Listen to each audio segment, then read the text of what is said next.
If it hurts, you ain't breaks, no get you know it up, put on more steam. Protect our kickers, our quarterback, our lead, our ball game. All obstacles, block, cut, sides, through the games after this win in. Press you again, here for the first minute. Can everybody give me that for 60 minutes? Rocky Top, you'll always be. Just look around. You got the mountains, you got the most beautiful city in the whole entire country. The university is absolutely, looks like it's out of a storybook. It's just beautiful. People are incredibly genuine and extremely nice. It's just a place that obviously I'd want my kids to go to school.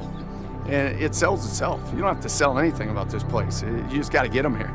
You know, the old field of dreams. Build it and they will come. It's already built.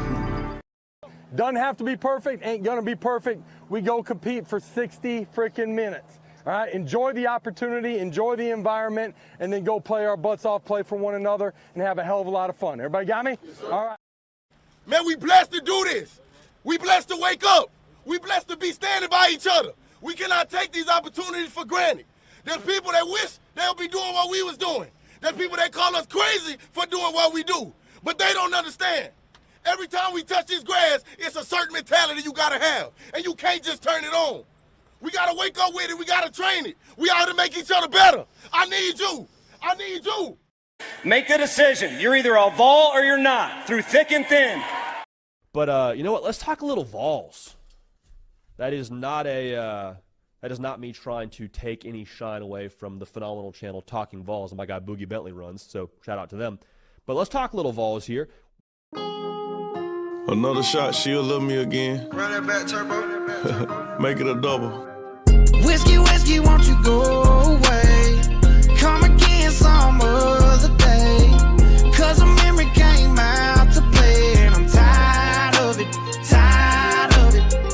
I don't wanna wonder where she been. Where she at? She was here, now she gone again. Now it's me and all my whiskey friends. And I'm tired of it, tired of it. Yeah, dark brown skin, caught eye contact while walking in. Perfect timing, get beside me, now we locking in. She like, tell me how you want it, on the rocks again. Little salt around the rim, okay. Feel to the top again. Fell back, now I'm back in it.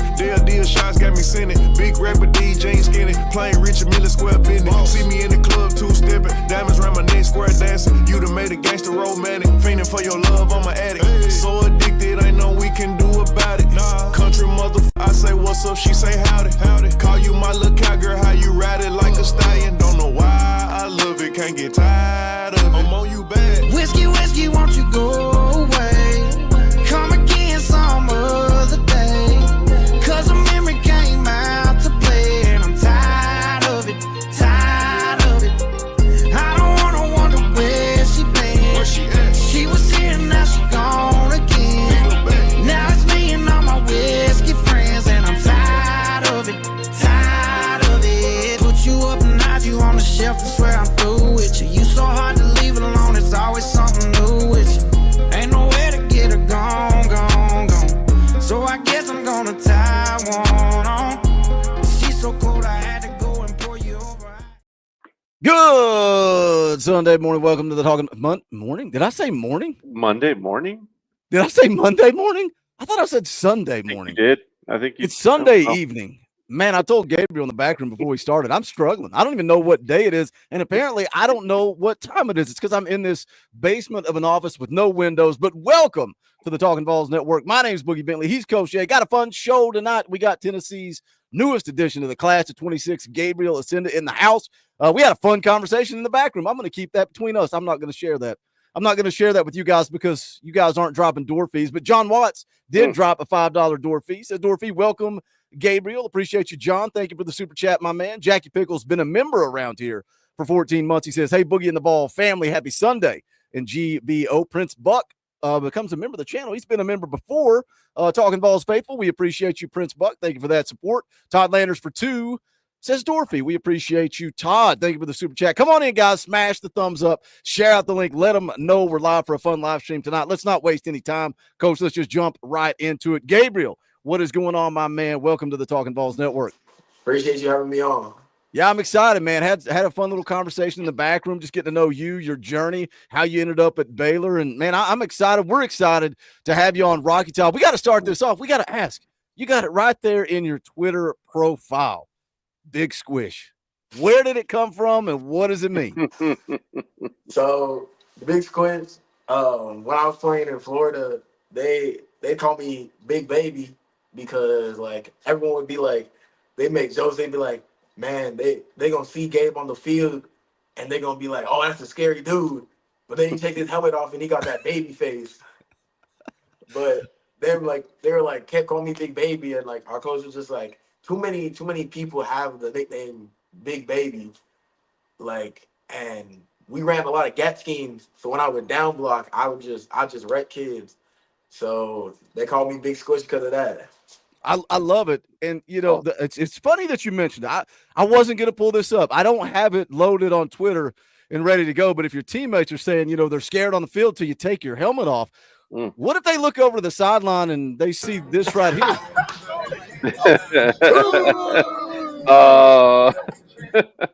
I mean, we're getting into it early. You got dance moves, you Big Baby, Big Squish. Love it. I love it. I love it. We're glad to have you in the class, man. Committed on January the 11th. You're the 8th player committed in this class, which you and I were talking about it in the back room before we went live. That's a lot to be this early in the cycle. And a lot of those commits are on the offensive side of the ball. Faison Brandon, of course, they showed clips of you guys at the Navy All-American Bowl together. Tyreek King, wide receiver, Carson Sneed, Brandon Anderson, interior offensive lineman. What's your relationship with some of those guys? You and I talked a little bit about it, but share it with the audience what your relationship is with some of those guys already committed to Tennessee with you. I've had conversations with them throughout. I took a lot of visits to Tennessee, so like being there, like I've talked to some of those guys. Like me and Faison crossed paths a couple of times, but I started to get like to know him and hang around him a little bit at the All-American Bowl game. Brandon Anderson, I talked to him on all my visits pretty much, and I've seen him at other places too. So it was definitely like I've talked to him before. I've had conversations with him before, and even Tyreek King, I haven't really talked to him, but I know my quarterback Briggs Sherry. He knows Tyreek well, and they played with each other at Knox Catholic, and we played Knox Catholic this year, and he's definitely a great person to have as a commit. Awesome. Yeah, awesome to have you on the show, man. Excited to have you in the boat, certainly. You know, when you commit early like that, it's kind of nice. It gives you time to, as you mentioned, learn the rest of the players, you know, get to know everyone. You're working on an elite class, but maybe you could just share with everyone what was kind of Heupel's pitch to you, you know, like what was he trying to not maybe not sell you on, but what was his line of attack for Gabriel Osenda when he would talk to you about attending the University of Tennessee?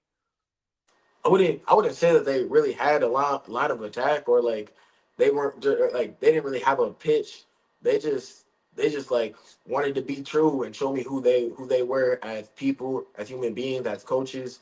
They wanted to show me what the volunteer program had to offer and what they did for players past, present, and future. Even at the junior day yesterday, their DJ used to play quarterback there.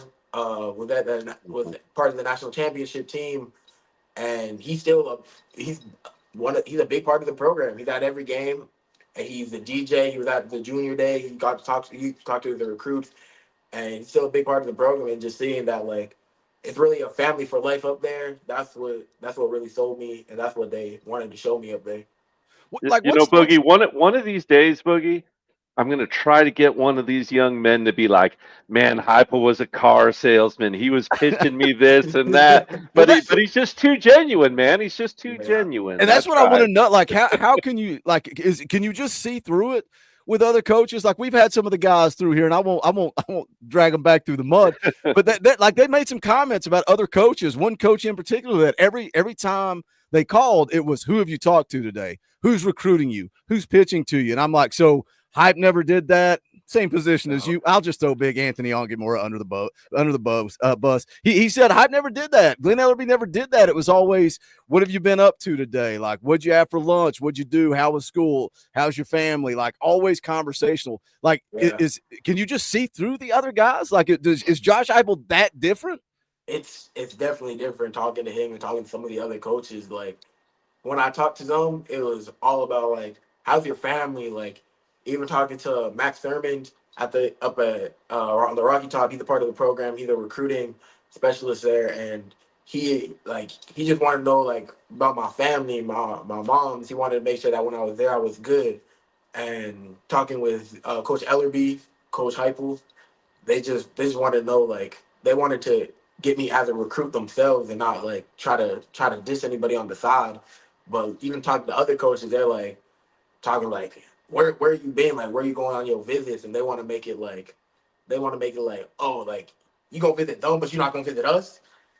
And just talking with them, like even like I went on a visit to the Georgia game and I was at Georgia and they was talking to me about it and they were just like, all right, well, like make sure you safe, make sure you like drive safe, be everything good. But they were never like they never dissed Georgia. They never did any of that. They were just like, make sure you get there safe, make sure, and they were just genuine about it all.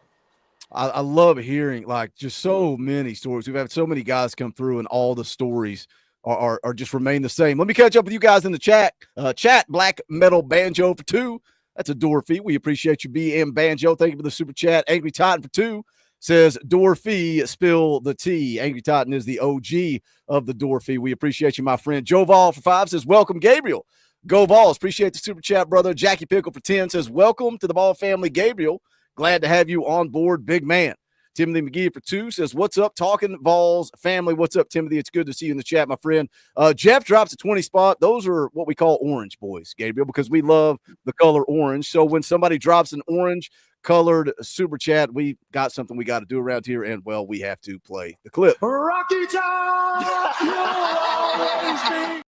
But I can tell you that clip never, ever old. Let's talk a little bit about your visit. You and I were talking before we went live here. You were in town for Junior Day. How does that feel different? Now you go from recruitee to recruiter. You're selling the program. Like, talk a little bit about your time on Junior Day over the weekend. It's definitely a different vibe. Like you walk in and they give you the lanyard. They got the committed tag on the lanyard, and it's just like it's just joy. Like you see that, you're like, man, I'm home. And you know, seeing like all like the other recruits that they have there, it was kind of a smaller Junior Day, but like all the other recruits and being like, man, like talking to them, like this can be your home too. Like it's a great place and it's just amazing. Absolutely. You know, when you were on campus because I know you came out for a game, what was that like? What was there a specific tradition or anything that you really vibed with on a game day in Knoxville? I mean, I can give the basic answer and just like the running out of the team, but Sure. that was always like something I was like, yeah, I went to like 4 games there and I never got tired of it. From my first game I recorded them running out of it. Second game recorded them running out of it. Third game, fourth game recorded them running out of it. Just because like it just never got old. No, And, never. But it's just amazing and being on the Vol walk and them coming down, we seeing like the players and like how they're interacting with the fans, how the fans interact with them. That was definitely what was probably the most special with the Vol walk and seeing like people were lining up for that and they're excited to be there. Gotcha. I love it, man. It's funny you saying you take a picture every time. I've been in Neyland Stadium. I don't even know how many times for games, and I don't know how many pictures of them running through the tee. It's just there's nothing like it. And I love like Danny White, the athletic director. He's a visionary, man. He is he just has his finger on the pulse. And when they do the night game and they added the orange lights and the spotlight, have you been to a night game? Did you come in for a night game? Yeah, it was. I went to the Florida game, the Alabama game. And the Kentucky games. Yeah, what about I've lost my mind, Coach. Every game was a night game this year. Remember, Yeah. we were up till 2 in the morning every single week because of the night games. Foul Ming for 5 says, welcome to the family, GBO. Thank you, Foul Ming. Appreciate the super chat, brother. Let's talk about the Navy All-American Bowl. Let's talk about it. Going into that thing, first of all, first year that juniors were allowed to play in the game. And reading the practice reports all week leading up to the game, man, Charles Power over at On3 had a lot of praise for you. Andrew Ivins over at 247 Sports had a lot of praise for you. So the practice reports coming out, man, sounds like you had a good week, a good showing out there. It was a big opportunity, man. You got to see some legit dudes, right? Some of the best in the country. And I know we were talking right before we went live, you talked about the level of competition in Florida. You played against good talent. What were your takeaways from being a junior, playing in that game, things you maybe need to work on, things you maybe said, hey, man, I'm ready to compete with some of the best in the country. What'd you learn from that experience? Definitely, it was different playing like the best of the best from all around the country, and just like coming in there, I was like a late addition to the bowl game. So getting there, I was a little nervous because I didn't want to be like I got invited and I just didn't perform. Like I didn't want to be that guy, and like I didn't want to be like, oh, they wasted an invite on him when they could have got another junior, man. But I went in there. I was nervous at first, but that first practice, it had me like, oh, I got this, and I started. Where you got work there, you gotta go up against the best every day, and that was pretty great. Some things I gotta work on. Definitely, I gotta work on matching speed in my pass pro. It's definitely a big thing I took away from that. But that's what that bowl game's for. And as a junior, you get to see that it's great to do that as a junior because you get to see where your baseline is and what you got to work on, what you got to improve on, and it gives you a chance to do that while also competing. But definitely a thing that I was like, oh yeah, I can compete with these guys is my run blocking. The gap schemes we ran was good. And definitely like I had pretty good pass pro plays, but it was the speed off the edge that I gotta match. I love that answer, and I love that. I think sometimes fans forget that you're a junior. And recruiting's different now. Like it wasn't juniors that were the talk of the town. Like it would go all the way up till February. Recruiting's just different. I think that's a very wise and mature answer. And Coach Jay, he thought you were going to come in with your fists up. He breaking down that film. I told him you watched it. He's like, he better not get mad at me. Sounds pretty self-aware, Coach Jay. That sounds pretty similar to some of the critiques you gave. I got to be honest with you, man. Your feet, like when you busted out the little dance there in the clip that Boogie had, I was not surprised at all, man. I knew you had good feet, amazing feet. Your power translated. I was saying, man, I don't care how fast or quick you grow or how babyface you are, power can translate, man. And your power translated beautiful in that run blocking game. Yeah, my one note was just that speed, man. The speed is something you got to adjust to, though. I feel like the more and more you see it, the more and more you get comfortable in your feet, your form, and you can kind of compensate for that with technique. But parlaying that into kind of a question, moving on from that, what have you seen in Heupel's scheme? A lot of people feel like it's, a real, air raid type, throw the ball over the field. Like, what are you excited about when you watch a Josh Heupel offense? Is it more that run game, or is it more that throw game, or what are you kind of interested in as far as Tennessee's offense goes? I definitely like their run game and how they use tackles in space. They pull their tackles a lot, and that's what I wish my high school had some more plays where the tackle got to pull, so I could show my ability that way. But it's definitely great to be able to pull and get into open space, and that's what I really love. Absolutely. Let's Yeah, I'm excited to see it. Once you get to Tennessee, I love this quote. It was a Chad Simmons article, I think, talking about a national championship at Tennessee, and you said you see a great opportunity to learn from the best, play with great players, and to win a national championship. You said Tennessee's a national championship program. It's been a great run under Coach Heupel, how the program is built, and it's only improving too. Like, what do you like about?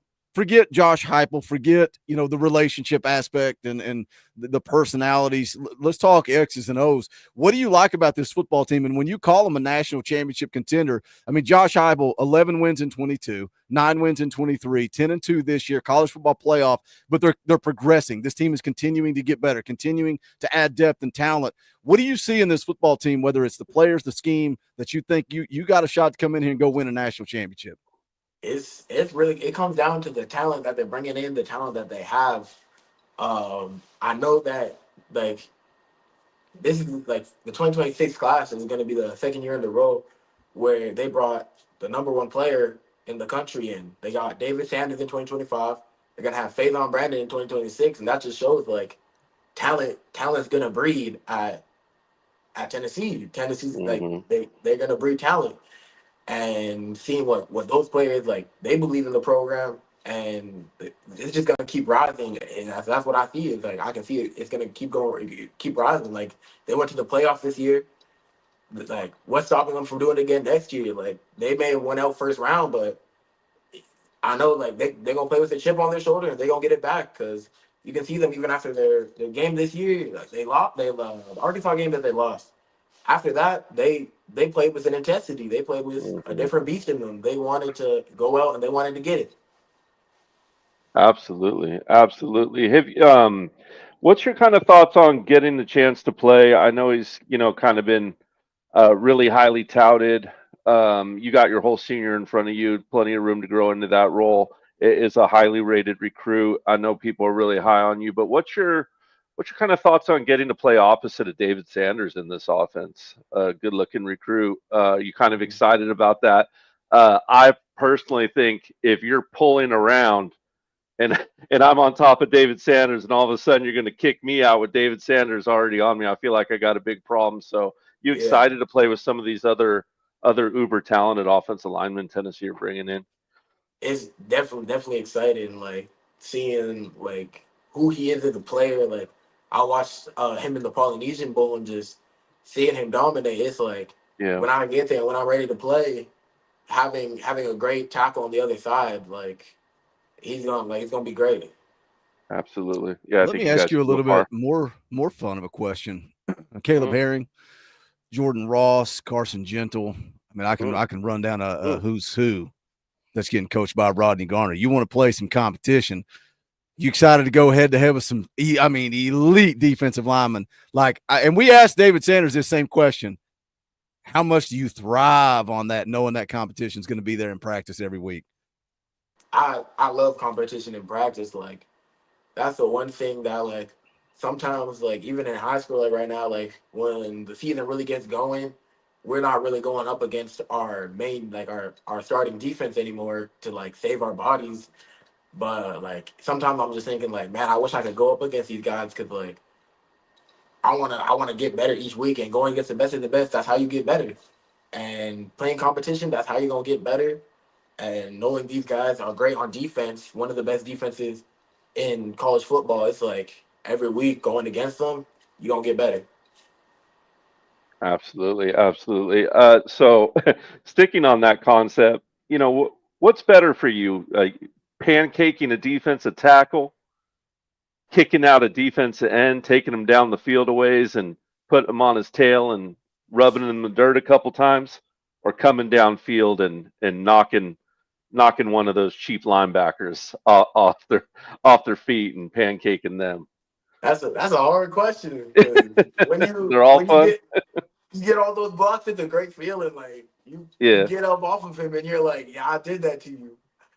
But I say just coming around like on a pull or something, you drive that yeah. man, you drive him into the sidelines, and you just get him down. Like you hit you like you pull into that gap, and the linebacker's just sitting there. You meet him in the hole, and he's just sitting there, and he can't do nothing. That's definitely one of the best feeling in football.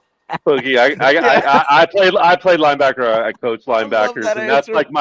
like my nightmare, man. Is I'm coming through, I see the guard pull, I go to shoot the gap, I'm about to kill the running back, and then Osenda is pulling, and I'm dead on the floor, getting rubbed into the Love ground. picking on those old scrawny little linebackers. I was wanting more options, man. I'm thinking like check in as an eligible receiver, little play action out to the flat. Some of that, like I like to do in EA Sports Mm, College Football, Coach. That's ah, what I'm talking. ah. You play in EA Sports College Football? You Yeah, like it? I play that a lot. What do you think of it? So What do you like? What are you playing? You playing Dynasty mode? You playing Road to Glory? as a lineman, I'll play Road to Glory, because like put my name on a running back's back of the running back jersey, just being able to do what like you don't get to see them do, and like you're like you starting to get that like you a running back now, you making the cuts, you making you trucking somebody, you hurdling somebody. That's what I play. And then what do you say when your offensive lineman holds and it gets called back? Ah, You'll get them next time, guys. You know, Oh, encouraging. I love. I gotta be nice to them because sometimes running backs they gonna tweak out on you when you get a hold and gets called back, and you're just like, oh man. I love it. Wayne for 5 says, welcome home, Big Squish. Definitely has man-child size. Look forward to your future. GBO. Joe Brown's been a member for 26 months. Appreciate that support. You'll see the best of the best in the SEC, young man. Thank you, Joe, for the support. We appreciate you, brother. Let's have some fun. Let's get to know you as a person. Let's talk about the things that you like or you're into. And you're an offensive lineman. What do you like to eat? We love food around here. Like, let's go to. You can go restaurant. You can go fast food restaurant. What go to if you're going out to eat? What's your go-to? If I'm going out to eat, it's gonna be a decision between Chipotle and Wingstop.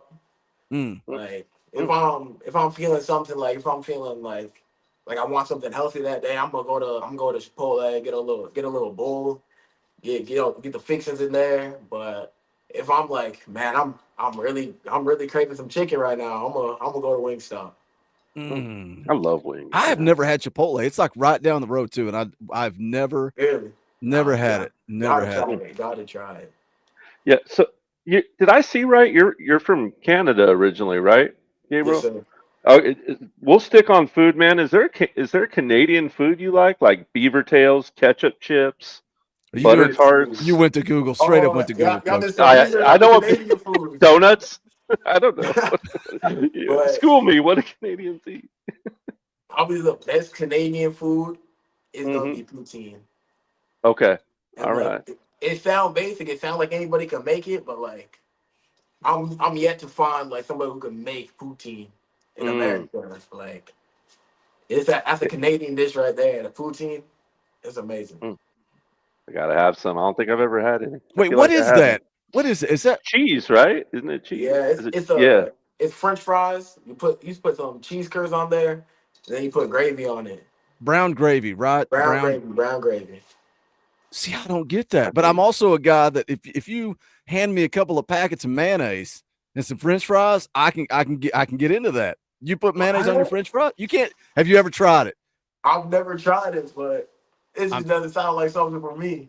If you like mayonnaise, I'm thinking gravy sounds better, Boogie. I don't know, man. I've never done the gravy, but I'm pretty sure if you guys tried, if you like mayonnaise and French fries is so good. I'm telling you, man, give it a try. What's something that people don't know about you, like a hobby, a pastime, and it doesn't have to be like what's your secret talent? But it's like you're not defined by football. Yes, you're a football player. Yes, your life is about football, but that's not all you are. Like, what's something? Who are you? What do you like away from the football field?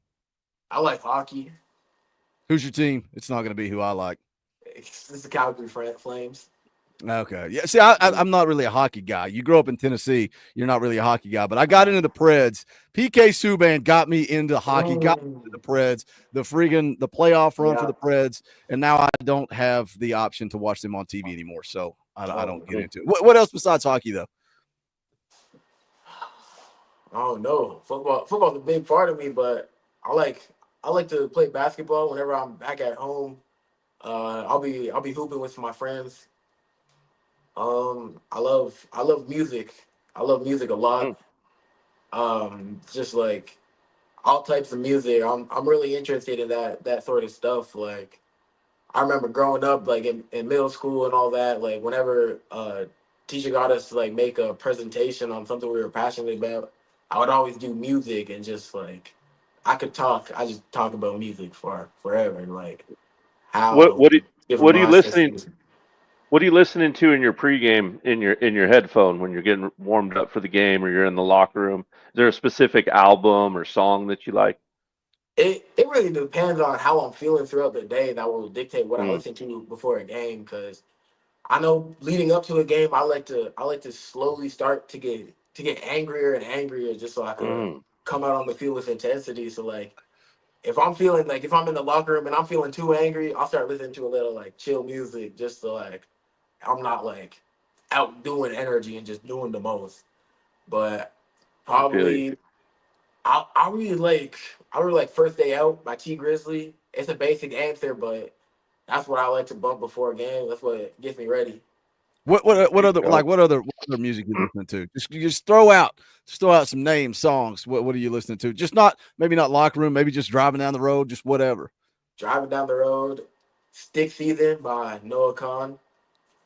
What else, man? I like the old school rap. I like NWA, the old 50 Cents. We're so old, Coach Jay.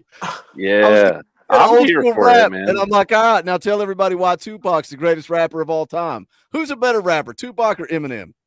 Tupac. What? Oh, thank you. Yeah. Okay, we don't have Gonna that. start a fight in the chat again. Yeah, Gonna start X a isn't fight in here in the to chat argue with us, again. man. X is always trying to argue with us. Tupac's the GOAT. He's the GOAT. Tupac Who is else? the GOAT. What other rap you listening to?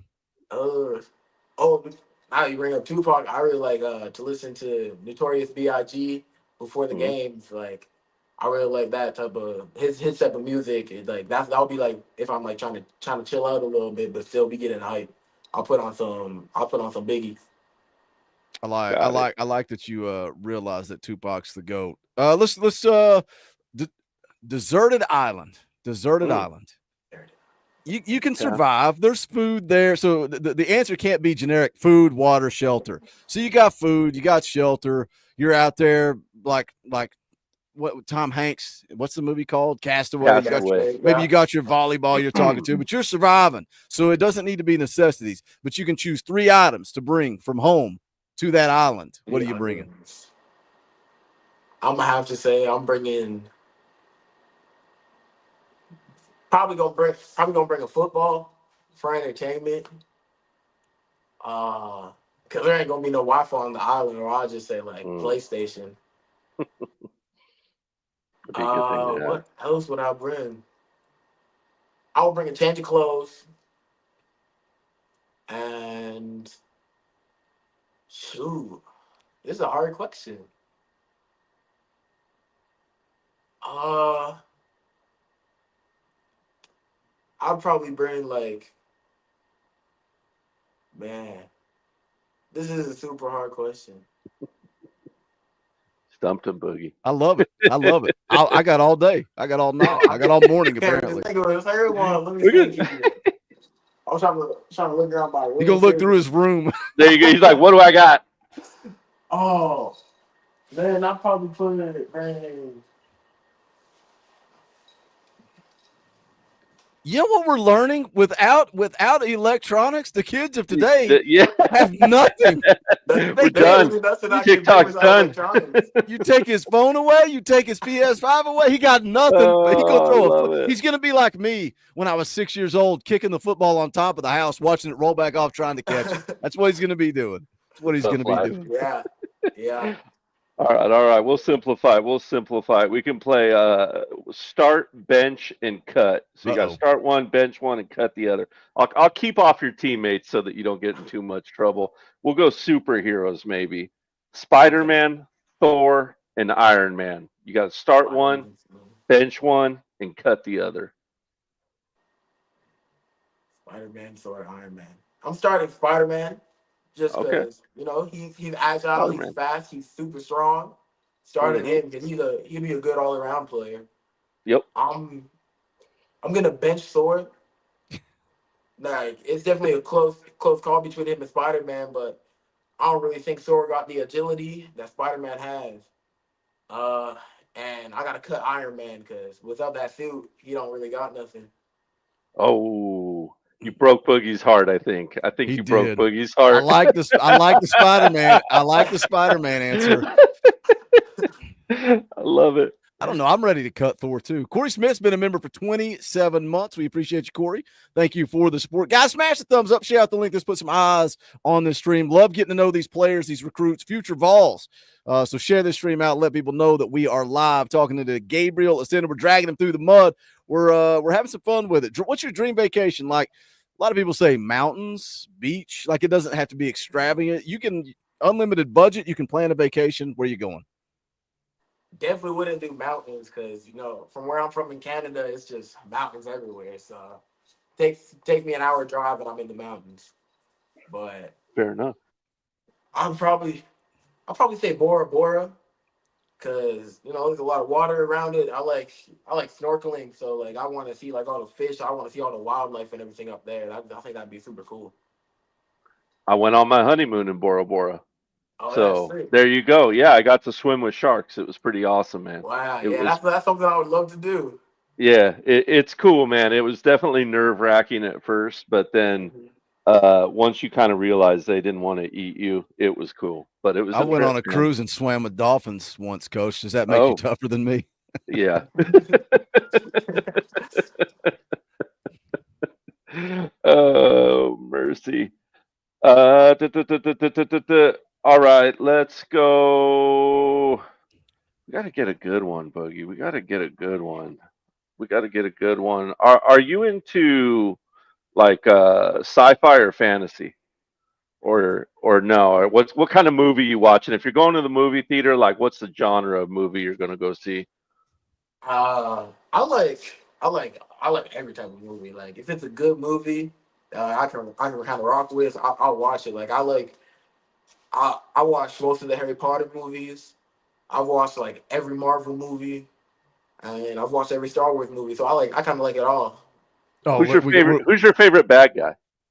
My Who's your favorite favorite villain? Favorite villain movie- from a movie? My favorite villain. I'm gonna say. I'm trying to think. There's a lot of good villains to choose from. There is. Man, the villain that. Oh, I'm trying to think back when I was a kid. There was one villain that I always liked. My favorite. Was it My a favorite cartoon or a villain. movie? It was from a movie. It was from one of the Marvel movies. No, not Marvel movies. From one of the Marvel comics. Favorite villain. It was a Spider-Man villain that he fought. I'm trying to think if he fought him in one of the recent Spider-Man games. Vulture, Sandman. Sandman. Sandman. It There was you Sandman. go. Sandman was my favorite That's a villain. good one.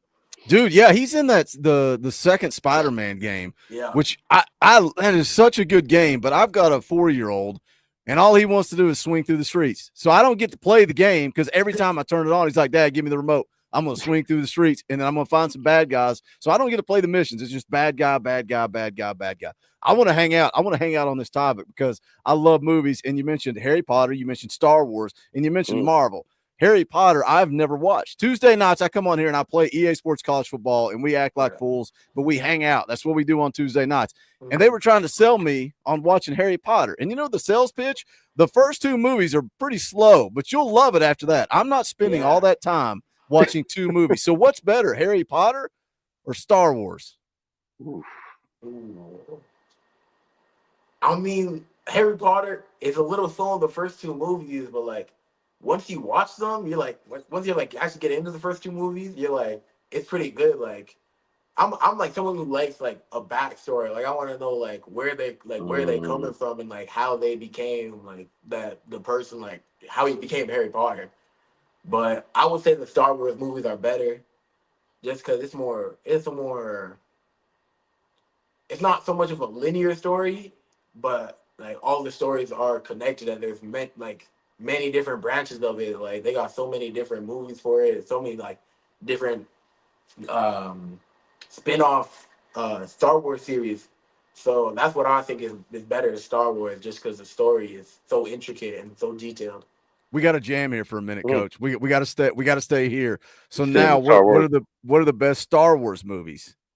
Rank your best. You don't have to go all 9, or you can mention series like if you want to watch Star Wars, are you going old school George Lucas, A New Hope, Empire Strikes Back? Yeah. Or are you going the prequels or Disney Star Wars, or maybe the Disney TV shows on Disney Plus?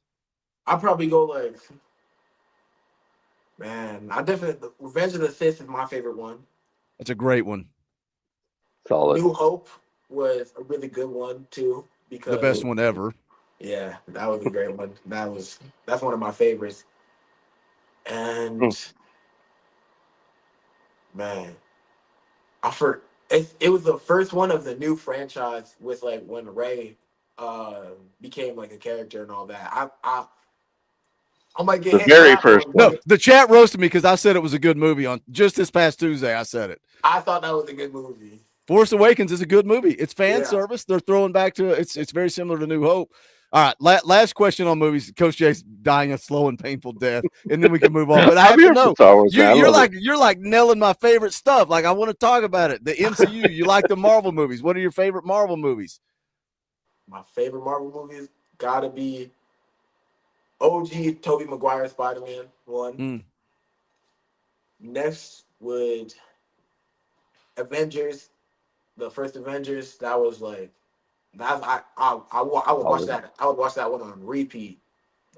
And then Black Panther, just because like I would read the Black Panther comics, and like when it got brought to live action, it was just crazy. Like even seeing him in Civil War, I was like, it just blew my mind. Like I was like, this is amazing. Like he's such a cool character.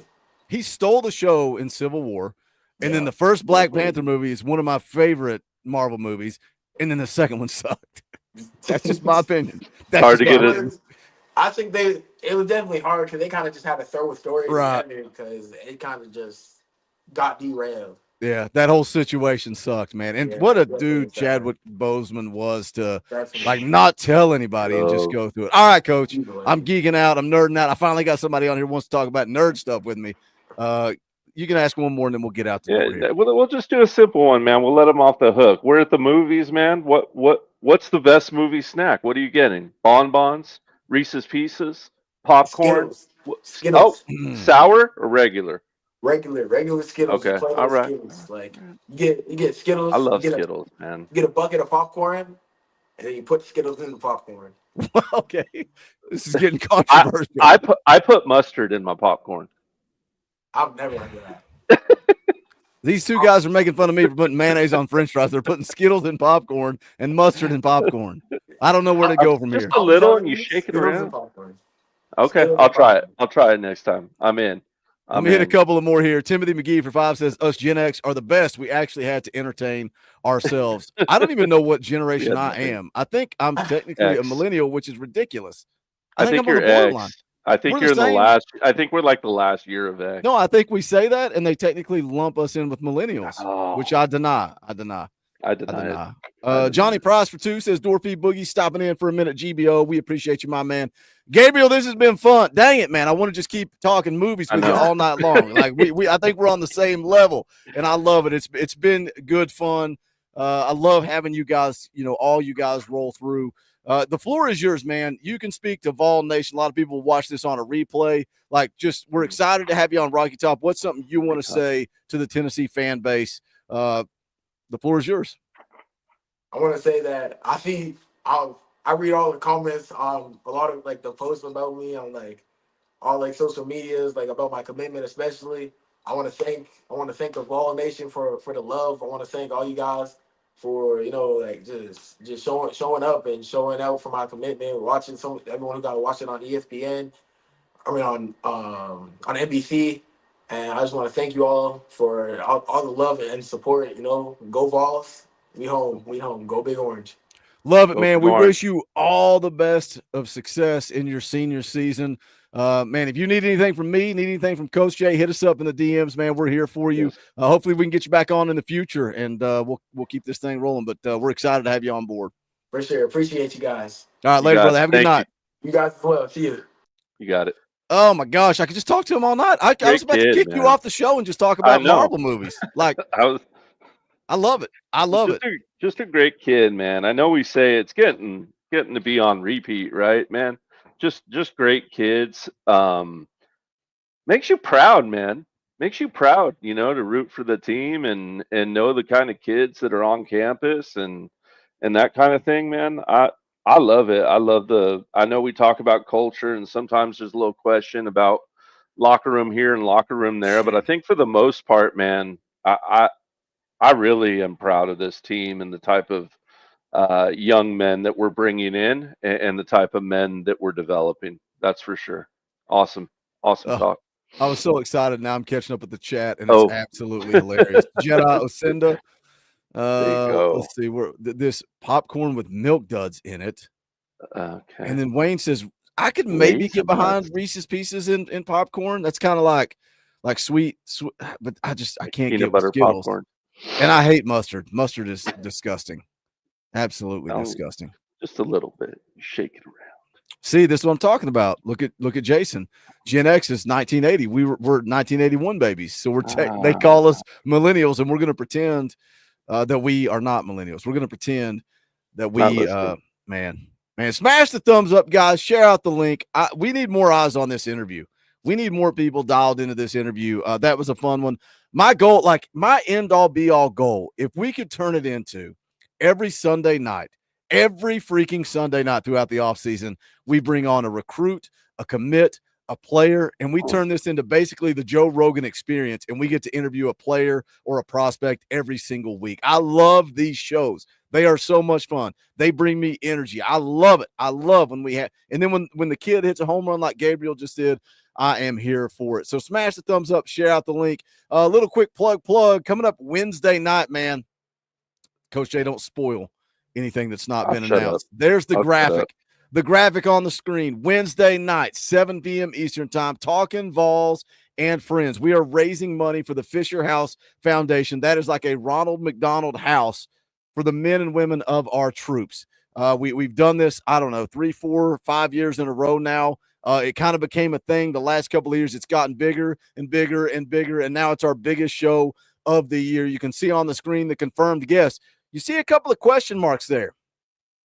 Me and Coach Jay may know something that y'all don't know. We may know who those question marks are, and I think we got some exciting stuff coming your way. But as of now, Eric Kane, Austin Price of VolQuest.com will be in the house. Tennessee wide receiver Braylon Staley will be in the house. Jason Swain and Ben McKee from the Swain event will be here. Jaden Lofton, Tennessee defensive end, edge rusher will be here. Reed Bacon, Kyler Kirbyson from Pancakes and Bacon will be here. More important issues, man. They reached out to me, and I've talked to Landon a couple of times previously, and we've been trying to work out them coming on, us going on, working out some cross-promotion stuff. He hit me up, and he's like, man, if there's room, if there's a spot, we would love to come help you guys raise awareness for this charity, make as much money as we can. We're going to talk about 2024. We're going to talk about expectations for 2025. We're going to do some film breakdowns. We're going to talk to Braylon Staley and Jaden Lofton about their excitement for the future. I almost spoiled one. We got all kinds of fun topics coming up. Be here Wednesday night. Wednesday night is the most important show we do, and the fact that other people are taking notice and hitting us up and saying they want to be a part of it, come join us on Wednesday night. Save your super chats. And bring them Tuesday night. The donations go directly to the charity through YouTube. They don't take taxes. They don't take the cut that YouTube normally takes. It all goes to the charity. So be here Wednesday night. It's going to be a good time. Let's talk about, man, what a fun interview. I kind of lost track of where we were going. I want to talk about this, though. Let me find the screen. We got a commitment today. Not a surprise. Duke transfer running back Star Thomas commits to Tennessee. I put out a video on him this morning. Austin Price basically told us it was coming at lunchtime, and he commits at lunchtime to Tennessee over UCF and Cal. And it just felt like, man, it felt like he really liked Tennessee before he even took the visit. He was here Thursday, Friday, makes it official, commits today. Led Duke in rushing this past season.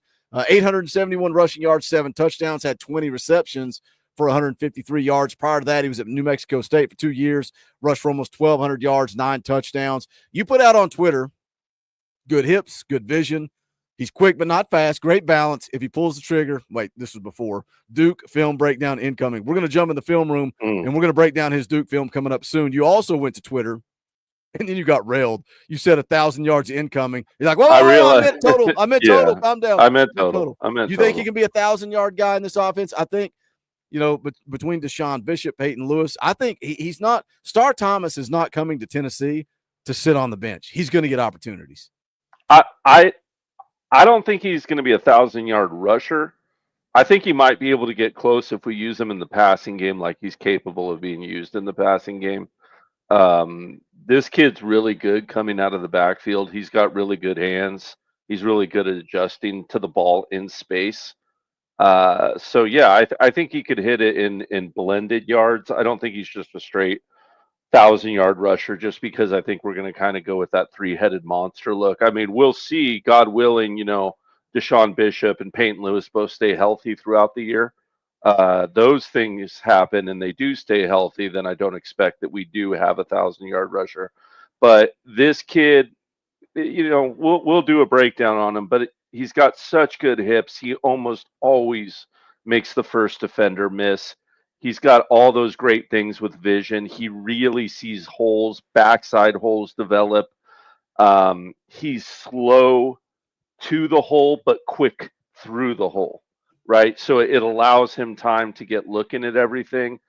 And like I said, bounces off everything. He's just got a nice change up too, Boogie. Like he can slow up and speed up at the drop of a dime, so he can really change gears on you. And he does a lot of those little things where he can manipulate how fast he's going in order to get you to miss him. So really, really dangerous in the open field, and almost always seems to pick up that first down. If it's 3rd and 4 and there's only 2 yards there, he picks up that first down. If it's 3rd and 7 and then there's 5 yards there, he's going to pick up that extra 2 yards. He's going to find a way to either duck in, to get skinny through the hole. You can't arm tackle him. He breaks through those really well. I like this kid a lot. I think there's a lot to his game. And probably the best part about him is the most elite part about him is his pass blocking.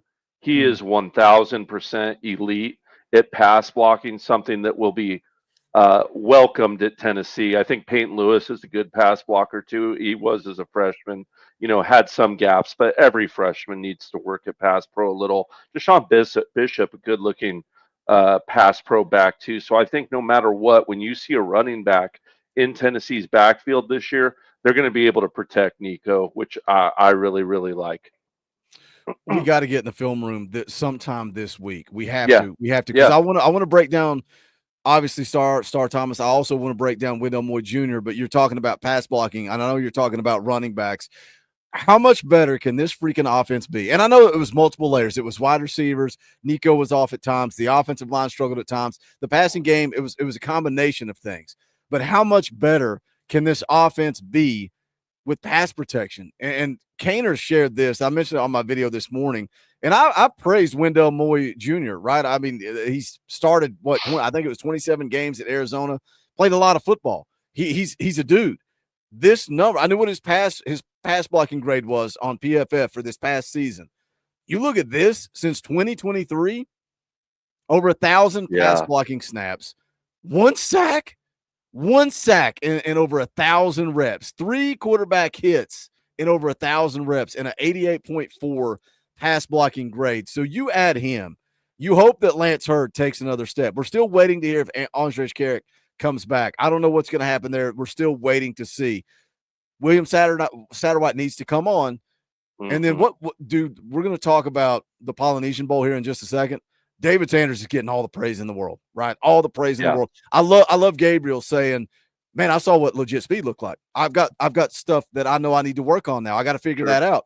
David Sanders saw that legit speed and said, no, I'm going to be a step ahead of you with my technique at all times. We'll get into that in just a minute. But you look at this offensive line, how much better is the offense? How much better can it be? You give Nico time, you give these wide receivers time, you got a problem. Yeah, and you mentioned it with Lance. I think it starts with Lance, a lot of it. Left tackle a lot of times is the leader of this offense. I think Lance just was playing from behind all year, and this offense likes to move, and I don't think he truly ever got his kind of feet under him, so to speak. So I think kind of a la Jalen Hyatt-esque, he needs to rededicate himself. And not that he wasn't dedicated, but when you're injured, it's hard, right? So I think he needs that really, really, really good offensive off season where he has his feet under him. He has a good weight room session. He has good conditioning going into the season and can build off that. It's going to be his second year in the system. I think that will help. You pair him next to a Wendell Moy. Is going to be really, really helpful as well, because Wendell's got great eyes, as we're about to go over when we do finally get to his film, hopefully this week. Really, really good eyes, really, really good at passing people off, really, really good at that help block, knowing his assignment, knowing when to help, knowing when not to help. Really, really smart player on the inside, can make your job a lot easier as an offensive tackle when you don't have to worry so much about that help on the inside because you can trust the man inside of you. We'll see what happens with Carrick. I thought Carrick was playing good ball last year. I don't know if we've got any word on that, but Carrick quietly had a really, really, really nice season last year. I do think we can get better. I think we kind of will get healthier. I don't think Campbell was ever healthy. We just talked about Hurd. I think Sprague was never truly back to Sprague. I think he came back, a little dinged up, and it kind of took him a while, like Hurd, to get into that. So we were just kind of always behind the 8 ball on the offensive line. Got to come in healthy. If they come in healthy, they take this serious. We have a good offseason. I think this offensive line can be greatly improved. And I love Mays, right? Absolute leader on the field. You couldn't want a better player, right? Name it, right? Like a VFL through and through, kid bled orange, smart, set the offense. He was the gas pedal of our offense. Satterwhite, is stepping into this, and I won't say that, he's going to come out there and, instantly be better than Mays, but I will say this about Satterwhite. I do think he is stronger than Coot was. Just a little bit lower center, yet bigger and just a little bit stronger. I wonder if the Vols are going to get a better B gap to B gap push this year, which in turn would help the pass game as well. So it'd be interesting to keep an eye on that. And then, of course, you mentioned it, man. Will David Sanders break into the starting lineup? I think he's certainly got the potential to. I'd like to see, what kind of gains he has in the offseason, Boogie. What does his body look like at the start of spring ball and to the end of the spring ball going into the summer session? It's going to be really interesting to see where he lies. I really think he starts. I thought it was interesting that Hubs made the statement. It's almost like a first round NFL draft pick. Like you don't draft this guy and not expect him to come in and start. But then on the flip side, you could look at Nico that same way. You don't go spend that money on Nico and bring him in and sit him on the bench the entire first year, but you had Joe Milton, so you do it. I don't think you have a 17-year senior like Joe Milton was looking to start at right tackle, right? You got a Bennett Warren or a Jesse Perry or whoever the case may be. And I think David Sanders, I think he can come in and take that spot, man. And I think he expects to come in and take that spot. And let's talk about the Polynesian Bowl because he's one of the guys that got so much buzz from that. And again, going back to Gabriel, talking about the Navy All-American Bowl, and man, I'm playing against dudes. I'm playing against the elite of the elite. And it was eye-opening to me as a junior. Well, David Sanders is a senior. David Sanders was an early enrollee. David Sanders was here for the college football playoff practices. So he is a full year ahead of where Gabriel is right now. But Tennessee had 5 guys participate in the Polynesian Bowl: George McIntyre, David Sanders, Ethan Utley, Deson Brame, Travis Smith. Most of the buzz was around George McIntyre, David Sanders, and Deson Brame. George McIntyre, 247 Sports put out a report, practice report, said Tennessee signee George McIntyre made his best day today. That was day 2. He was accurate on the short to intermediate routes, but needs to continue to add weight to his frame, which should improve his arm strength as well. I know he did have a touchdown in the game as well. Then Deson Brame, I can share up the clip. This was floating around all over social media. Man, Deson Brame's going to be a dude, and so is Jack Van Dorsay. Like Deson Brame, Jack Van Dorsay, those are 2 dudes, elite dudes that are not just blockers. They're athletes, they're playmakers, they're pass catchers. Deson Brame finished the day. Where'd it go? I got the stats here somewhere. I think he had 4 catches.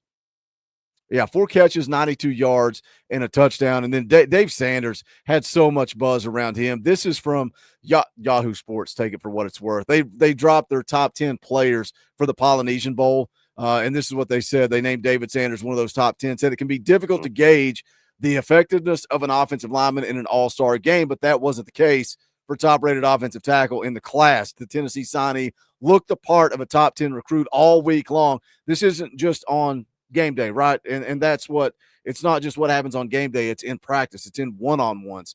Said he looked the part all week long, and he again showed why he is so highly regarded during Friday's action. Said he had no issues keeping the defensive line in check. His ability to stonewall defenders was evident throughout the night. He looks a part of a high-level tackle prospect in every way, and it was clear that he is tops at his position in the Polynesian Bowl. 247 Sports put out an update, said he's working out at left tackle. Definitely looks the part.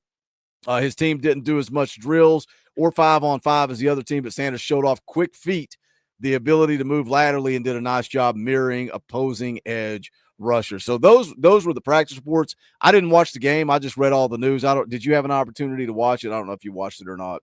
I did watch it, and Brahim is a dude, man. He looks special.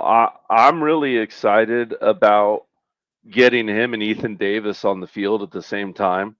I think that gives you a lot of really interesting options. The able to, contract and expand the offense without bringing anyone in and off of the sideline so that you can create matchup problems. Because I'll tell you what, if you want to put a middle linebacker in space with Ethan Davis and with Deshaun Brahim, you got a big problem, right? It just Coach Jay is a defense coordinator. I'm looking at that. Maybe with one of them on the field, you can kind of adjust to it. But you get both those guys on the field, that's problematic for a defensive coordinator. I can already tell you, you're going to have to bring in another DB to deal with that, and then that becomes a problem because I can load up and run on you, right? So it's exciting. I think Brahim could possibly get on the field early this year. I mean, I know you got Kitzelman and Davis, but I do believe he can get on the field. David Sanders, yeah, I think he's going to play, man. I absolutely think he's going to play. Which kind of begs the question that everyone's asking about, Boogie. If Sanders plays, Carrick plays, right? Moy's the other guard. All these young offensive linemen that everyone asks, where's the development? Where's the development? Where's the development? Someone asked me the other day, are we going to see that? And I think my answer still is yes, we're going to see that, because before you're going to have a rotation still. You're still going to have guys get dinged up, right? And have to come off the field. And think about our past year, guys. Who was coming off the field? Ollie Lane, right? Jackson Lampley, Dane Davis. These are the names that were coming in there, right? Now, if we have developed those guys, it's going to be Bennett Warren coming in, Gage Ginther. And what I'm saying is there's been an elevation of star level talent, at least at the backup positions there. I'm anxious to get an eye on him. Can that be a weapon? Can that be something where Tennessee can finally start to lean on some depth in this offensive line and not just throw Ollie Lane in there and go, oh, crap, he got whooped. Oh, look, Dane Davis is getting handed to him or whatever it may be. I think it's definitely a window for improvement with this offensive line. I know someone commented, I don't know if you've thrown it up yet, a minute ago about David Sanders not. Yeah, it's a super chat. Look at it. If Sanders doesn't play, he will just transfer, in my opinion. Maybe drop it in the chat if you guys agree with that statement. What do you feel about that statement, Boogie? Flyfish for 10, if Sanders doesn't play, he will transfer to Ohio State. I think David Sanders plays. Like I can't find the scenario that he does. I think he starts. I think he starts. So if he doesn't, does he transfer? I don't know. I don't know. I think he starts. So I don't think he transfers. Do you think God, I don't think this is the case, right? So don't clip it and throw it on Twitter and call Coach Jay an idiot. But doing that right now. Hold on. Yeah, they're doing. Get ready for the clip. Yeah. They're turning on their screen recorder right now. If you come in as a young man and you're this highly touted recruit and you're supposed to be blowing everyone off the ball, we're going to know in practice, right? Who's across from him, Boogie? You were just talking about it, right? You were just Joshua Josephs, the elite of the elite, right? Jordan Ross, all these elite guys. What if he comes in and he's Drew Richmond to start? Then does he deserve to start? If Bennett Warren's getting it done, don't we want the best person on the field? Now, I believe David Sanders is that, so I'm bringing up a hypothetical that I don't even believe in. But if that's the reality, how honest with themselves can some of these young players be if they do need development? I think it's an interesting angle, and I don't have the answer to it. And I dare to say I don't think Heupel and a lot of these coaches out there necessarily have the answer to something like that. But you certainly have to give kids cracks at the starting lineup nowadays. Otherwise, I do think that there's some truth to that. Like if you don't give them at least the opportunity to have game time, I think you could be in trouble with some of these young guys. I think it might be the reason you saw some of the clear out of these wide receivers. I think Tennessee might tighten up that, and playing time is going to be valuable at the wide receiver position and scarce. And I just think maybe they know that, hey, we liked what we saw out of Rad Jackson. We liked what we saw out of T. Smith when they were here on campus. We don't want to lose those guys because Caleb Webb got run over them, because Chaz Nimrod got run over them. We're not willing to lose out on that talent. Maybe it was part of the equation. Good Lord. You brought up Sorry. You brought up so many points. Like there's so many things that are like, yes, yes, yes, yes. And now where to go with it. Did you see, and I don't know if you watched this morning's video I put out, but Pancakes and Bacon, Reed and Kyler tweeted out and said, which wide receiver group would you rather have? And it was like Caleb Webb, Chaz Nimrod, Squirrel White, or Amari Jefferson. Well, I don't think they mentioned Chris Brazzell, but Amari Jefferson, Mike Matthews, Boo Carter in the slot.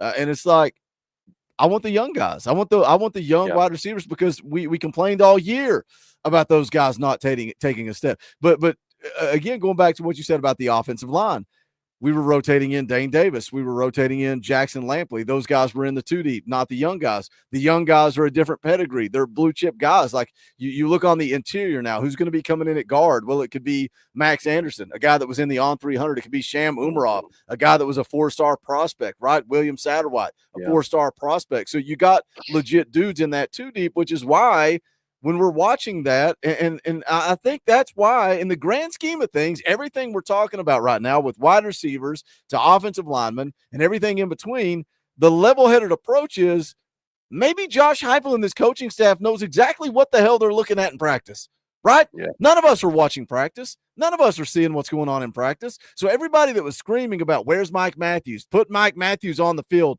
I get it. We're excited about Mike. He's a highly touted recruit. He's a guy that we saw make plays. We don't see practice. These coaches do, and ultimately that's why they get paid $9 million because they have to make these decisions. So, Glenn Ellerby, you're on the clock. I'm watching you. If Max Anderson doesn't develop going into his second season, if Shamrod Umarov doesn't develop going into his third season, William Satterwhite, second season, then we got a problem with development. We got a problem with evaluation. There's a problem somewhere. And somebody, talking about the wide receivers was like, well, Boogie, Kelsey Pope didn't recruit this guy or that guy. It doesn't matter. He may not have recruited them, but he is responsible for developing them. So when Caleb Webb transfers, then it's not a problem. When Nathan Laycock transfers, then it's not a problem. The problem is Kelsey Pope and development. These guys transferred. And look, I say all the time with recruiting, the offer list doesn't lie. Neither does the transfer portal. You transfer out and you go to Georgia or Alabama, we got a problem. We're losing a playmaker. You transfer out and you go to Wake Forest or you go to USF or you go, we don't have a problem. Let's get that talent out of here, and let's get somebody like Travis Smith and give him an opportunity and hope he can come in and do what he may be capable of doing. And if he doesn't, then again we cycle back to we got a problem with evaluation at that point. Agreed. Yeah, no, I agree. And you mentioned it was Satterwhite. There should be a nice shiny spotlight on Coach Ellerby right when the season starts, right? Because Satterwhite, I think, like barring an injury, he's going to be the guy at center, right? Yeah, I mean, that's the only thing that would have maybe challenged that is if you added Emmanuel Pregnon, or you added the Northwestern kid, center. And maybe somebody, one of those three portal guys could slide into center. Yeah, but I also think it says something that we didn't bring in a center. We didn't go after. We didn't overpay for those two guys, right? If this coaching staff was desperate, let me tell you guys something. I get it. We all say we don't have money. If they needed Emmanuel Pregnon, they would have spent. They have the money to spend. Maybe they need to use that money elsewhere. So I think that speaks volumes. Yeah, no, I agree with you. It's going to be interesting. We got a fun little game with Syracuse right off the bat. That's going to be a fun little matchup with Satterwhite. Syracuse had a All-American freshman team, All-American young cat. I can't recall the guy's name at nose tackle. We're going to get a nice matchup with one of these developmental pieces right off the bat. So that's going to be a fun one. We'll be keeping an eye on this offensive line.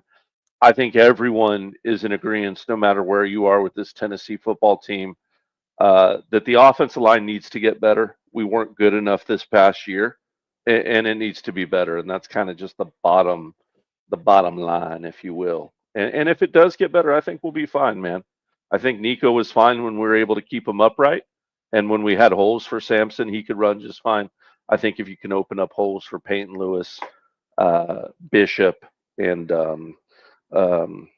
why did I already Star forget Thomas. the new kid? Star Thomas. He's a star. A new Coach. star. I kept wanting to put his star second instead of his I've been first name. his But last name too. I'm like, yeah. By the way, But, Tim Rice, if Tim Rice is still in the chat, he's rallying the troops to go get Star Thomas on the show. So go retweet Tim on Twitter. I've retweeted it. Talkin VAWLS has retweeted it.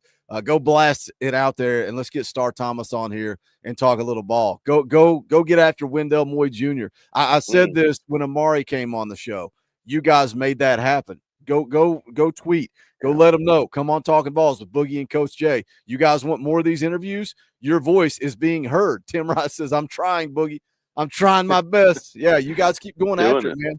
Tim, you single-handedly made the Amari Jefferson interview happen. Single-handedly.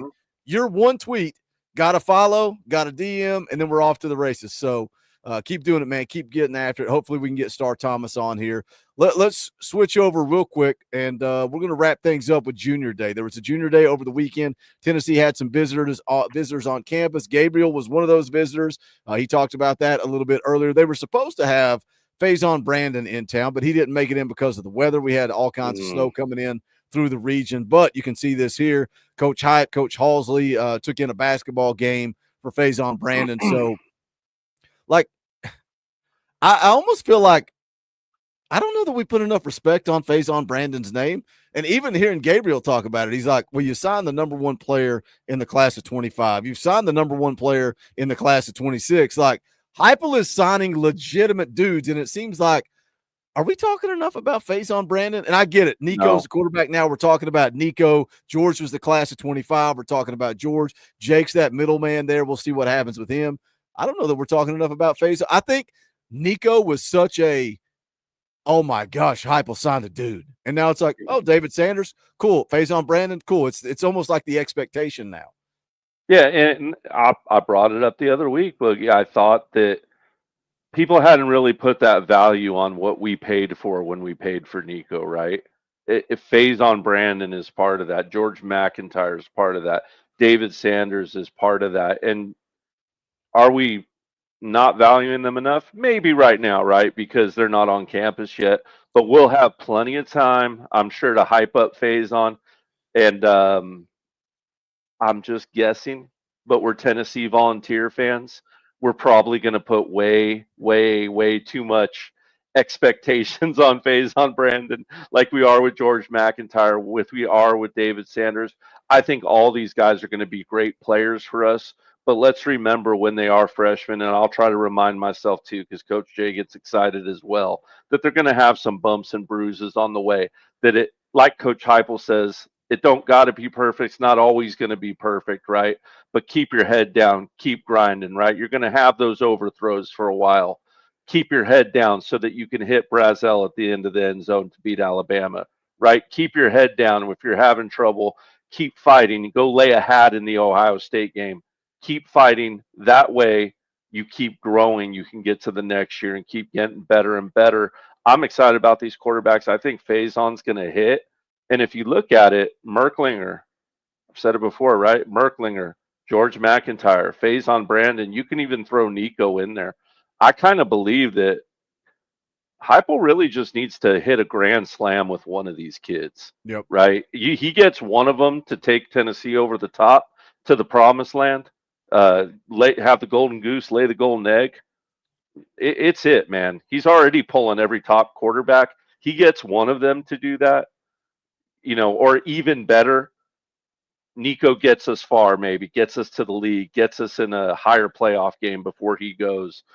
George or Merck works out, keeps us in the playoffs. They all go to the pros, and then maybe Faison's the kid who gets us over the top. Maybe Nico does it early. I don't know. But if he can get one of them to do it, I think the offensive dominoes just keep falling for Coach Heupel.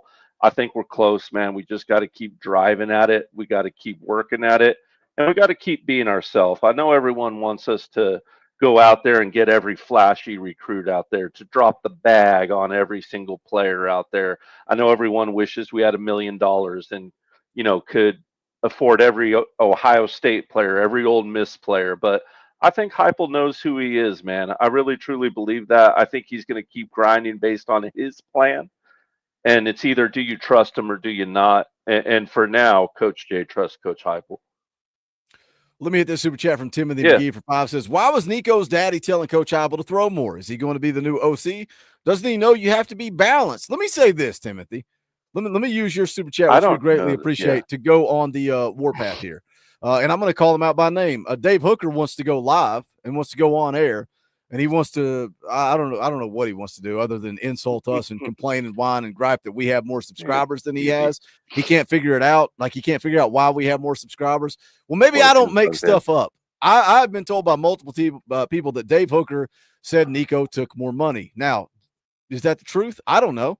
I do know that Austin Price put out that Nico did not take more money, that Nico did not get a raise this offseason. So who knows more, Dave Hooker or Austin Price? What's the truth? The bottom line is nobody knows what happened in those meetings with Nico and Coach Heupel. Nobody knows. So when people want to come to YouTube, let's go back to a certain Emmanuel Pregnon, right? A guy that we all wanted. I love that kid's tape. I loved his personality. I had already recorded a commitment video just in case, and I had found a USC interview with him. Great kid, well-spoken kid. Like, I loved Emmanuel Pregnon. I think he would have been a huge ad in this class. Certain YouTubers go on the internet and say, he's coming to Tennessee, get excited. Guess what? They're idiots.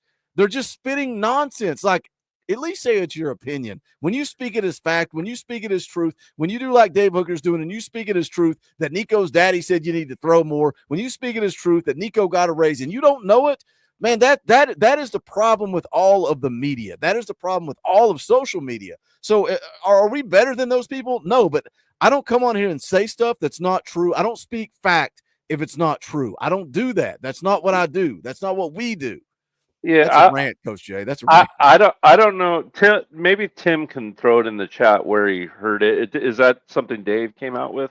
I've not seen Dave say that what Nico's dad said. I'm just lumping that all together because a lot of people told me that Dave Hooker said Nico demanded more money and held the school hostage at the final hour. I think he had a meeting with the coaching staff asking, what are we going to do around me? What are we going to do with the offensive line? But and that's a good thing. That's just like Mike Matthews. Those are good conversations to be had.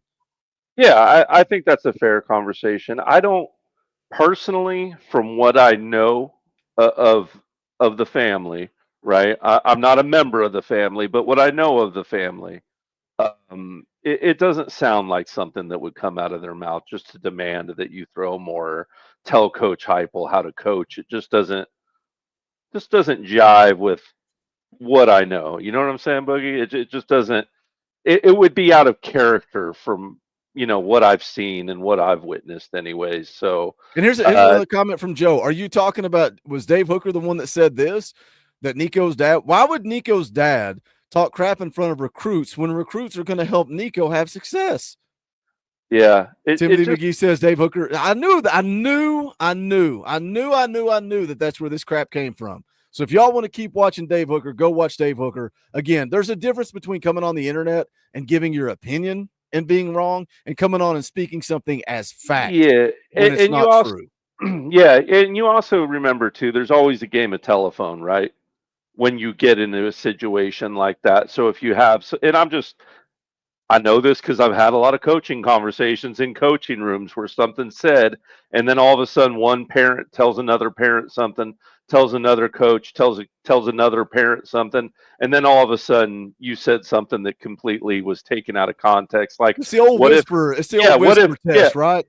Like, hey, Coach Heupel, we had some concerns with the passing game. Do you want to explain to us how we're going to attack that or how we're going to get better? Turns into Coach Nick didn't like the passing game. Coach Nick said that we should pass. Hey, I know a guy who was at the room, and Coach Nick said, hey, Heupel, you need to pass or we're gone. We're leaving. That was the issue.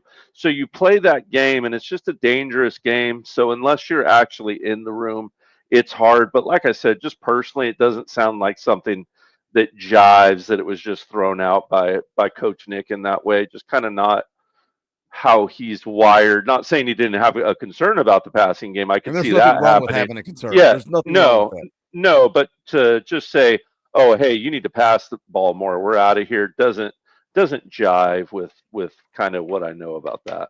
And there's also nothing wrong with saying there is a rumor out there saying this. This is my opinion on that rumor. There's nothing wrong with that. But when you speak things as fact, that's a problem. That is a problem. Flyfish 21 for $20. That's an Orange Boy. I love Orange Boys. I wish we could get about 10 of them right now because I'm on a rant and I'm fired up and I want to keep yelling about Dave Hooker. He came at me first, allegedly. I don't know. I've never seen it, but that's an Orange Boy. We'll play the clip. Rocky Top! You notice Dave Hooker didn't get an invite to the charity stream on Wednesday. Oh, come on. I want his buddy to come on. What's his buddy's? His little like bowl cut buddy or whatever. Can we go 2-on-2, like Little just fist fight, like guy? the outsiders, like we're gonna go fight. Pony boy. Yeah. Then we go fight back to back, me and you against Dave Hooker and what is his name, Caleb? Yeah, I'm Emilio Estevez. That's all I'm saying. I'm Emilio Estevez. Well, I guess I'll be Pony Boy, and There you go. after we take him out, you can look which at one's me and say, Pony Boy? Stay golden, Pony Is Boy. that Ralph Macchio? Is that Pony? Which one's Pony? No, Boy? that's Johnny. I think Karate Kid is Johnny. Okay. Who played Pony Boy? I can't remember who played him. Oh, yeah.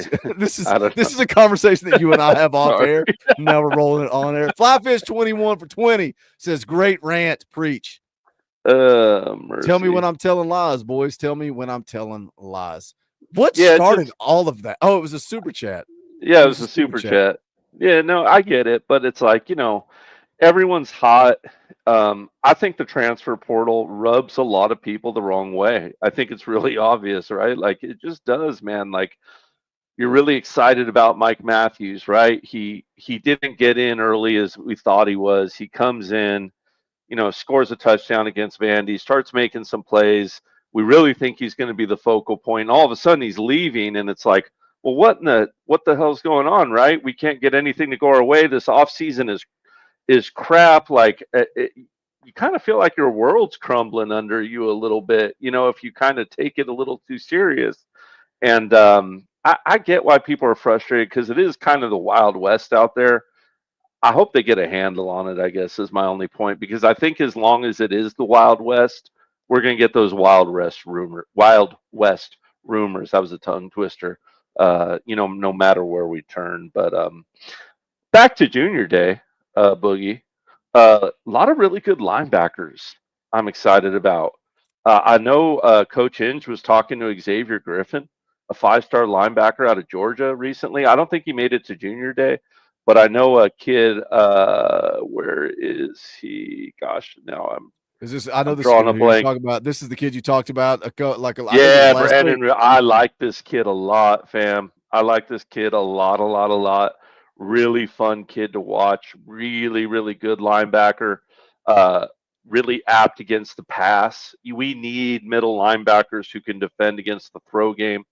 Is what Jones likes to say. You got to be able to defend the throw game. I love it. I love. Yeah, got to be able to defend the throw game. 6'3", rangy kid. I'm a big fan of this one. I think he's undervalued. I know we've had a lot of good talks with him, and some people have gone as far as trending. This would be a kid I would love to have in the boat. If we can get him and Xavier Griffin in the boat, I could die a happy man at the linebacker position. I'm excited about him. Matt Ray, we talked about him. Was the Amari Jefferson interview really just a week ago? Was it? Yeah, it seems like forever. Gosh, seems like an eternity ago. But we talked about him on that stream, and Matt Ray had put out an update saying that Tennessee got involved early. They believe he can be an elite linebacker in the class of 26. Been in town multiple times. He's back in town for Junior Day over the weekend. This was Matt Ray's update on VolQuest. Says he was back in town again. He continues to really hit it off with Tennessee. It is clear the Vols are one of the teams right at the top of this. Georgia and Alabama both getting involved. He plans to take a look at them as well.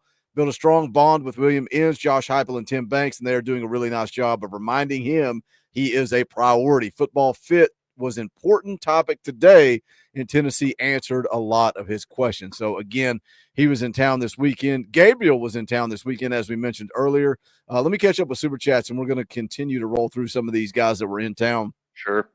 Timothy for 5 says, I didn't want it to sound like I believed it, just asking. No, I we appreciate knew you bringing it up. Yeah. That rant was at Dave Hooker, not at you, Timothy. I appreciate you bringing it up so we can shut Timothy it down. McGee and his stupid Option timing route. routes. The heck's wrong with you? We all know it's all about timing routes, Tim. Come on. No, we're with dork. Timothy. Good Lord, Coach Jay. Oh, David Hall for 2. Way late to the party. Dorfy. Thank you, David. Appreciate the super chat.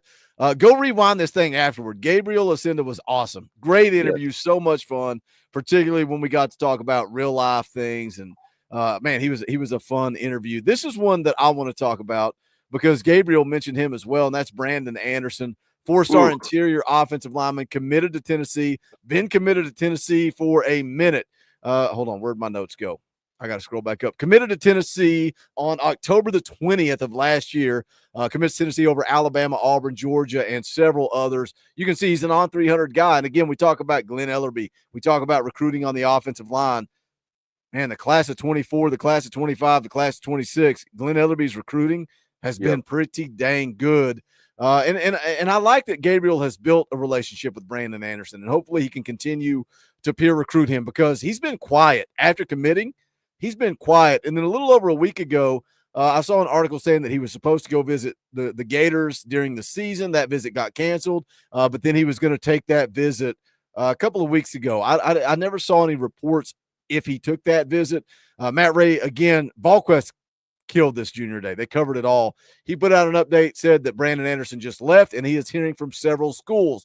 We mentioned multiple times before he committed, and after he committed, he was one whose stock was going to continue to go way up. Florida State, several others are working to be heavily involved. He will continue to take some visits. UNC trying to get him up there as well. That's why when we look at the class of 26, Coach Jay, and you already got 8 guys committed, guess what? I would rather have 8 guys committed and have to try to keep them in the boat than to be sitting here in, I don't know, April, May, and have nobody committed, 1 or 2 guys committed, and be in panic mode like we've seen in recent years.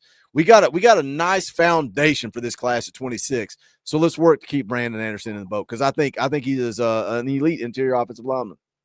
I agree with you. He's on the zombie apocalypse team. He's definitely a guy you want in the dark alley with you. I'll tell you what, if I was playing quarterback at Tennessee, Brandon Anderson, Osenda, David Sanders, these are all guys I want protecting me. Nice road grader inside, good hands, good feet, strong. One of those guys who you're like, man, he's strong. Good looking kid. So I'm excited about him. Got to keep him in the boat. I think I did see that he made his way to Florida, but if I, at least what I read, it wasn't a home run for him. It wasn't like they knocked it out of the park and he's, heavily considered, at least from what I read. So exciting to be building that offensive line around Faison. I'd like to see them get an elite wide receiver around that, like a true, 5-star game changer, Judkins type wide receiver to pair with Faison Brandon. But you're starting to build that offensive line, and that's certainly exciting. Yeah, I mean, you're in deep with Tristan Keys. I think Tristan Keys may end up at Tennessee. He was one that was that also the Polynesian Bowl, similar to the Navy All-American Bowl, allowed juniors to participate, and he was the alpha dog. They give an award, the alpha dog, for practice 1. So like that's a junior. That is you got all these 5 stars in the Polynesian Bowl. Tristan Keys was that dude, and man, I think Tennessee leads for him. But again, you got to get these guys across the finish line. Is there anybody else you have in your notes that you want to pull up? And I hope I have them listed here. If not, I'll go grab it. Yeah, and on the junior day, another inside offensive lineman. God, I'm going to murder his name. So it's like Katoa Papakatoa or something like that out of Trinity in Texas. Dude, I can't. The way you just said that, I can't even. Katoa, maybe Toekatoa out of Trinity, Texas. I'm never gonna. Okay, hold Okay, on. yeah, Oh, yeah. we got it. Oh, I got it. There you go. And yeah, just a kid that could play center for you as well. 6'3", 370, squatty body with quick 370. Good hands. Lord, have Yeah, mercy. yeah, 6 foot, yeah, 6'3", 370. Really, really nasty film, guys. I mean, just plays with a really nasty disposition. Is 370, but doesn't move like it. Can get on the gas pedal. I think he could be a center of the future, or he could play guard. He moves well enough to play guard as well. Strong kid, really, really strong kid. We've been pulling some of these Islanders in here, Micronesia or Tonga or Hawaii or wherever you may have it, starting to grow that part of our team, which is exciting because I think they're really dangerous in the interior. So a good-looking kid. I'd really like to get him in the boat as well. I think he could be a sleeper, if you will, within the class, Boogie. I'm gonna steal Wayne's choice here because this one excites me. Rodney Dunham. That's what Wayne wants to talk about. So that's what we'll talk about. We'll pull up his bio. You can see it. 6'4", 215-pound edge rusher out of Charlotte. 26th best player in the country. But look at the On3 industry rankings. Coach Jay, answer this real quick. Who do you put more value on? On3, 247 Sports, ESPN, Rivals. Rank them in order. Go. On3, 247, Rivals, Shady Pines Convalescent Home, Alpha School of the Blind, and ESPN. Okay. So On3 has him as the 19th best player in the country. 247 Sports has him as the 9th best player in the country. His overall ranking is coming down because ESPN has him at 103 and Rivals has him at 147. This is a dude. This is an elite prospect in Rodney Dunham. Tennessee using James Pierce here. And why wouldn't you, right? Smart. Like when you can start talking about BY, you can start talking about James Pierce, you can start talking about the guys that you put into the league. That's why it's so important, man. And it's so, and like even us throwing darts at Joe Milton. Josh Heupel can say, my last two quarterbacks are in the league. Nico's going to go to the league. Does George or Faison Brandon go to the league? You start putting guys into the league every single year. That is a sales pitch. That is a recruiting pitch. Here is the quote directly from Rodney Dunham. He says, they like my length. They like my speed. They like to remind me of James Pierce, of course. Mm-hmm. They like my length and speed and ability to make plays. He says, I look up to James Pierce a lot. He wins a lot with speed. He's long. We are kind of built the same height and everything. So I look up to him a lot. I watch his high school highlights. I watch his college highlights as well. Austin Price did the update after Junior Day and said Rodney Dunham continues to jive well with Tennessee, said the only school that is locked into to get an official visit as of now is Tennessee. The Vols are clearly at the top here with others pushing. He said that he hopes to make a decision about a month before his senior season starts. So again, BY, James Pierce, Jordan Ross, Caleb Herring, it's every single cycle, Coach.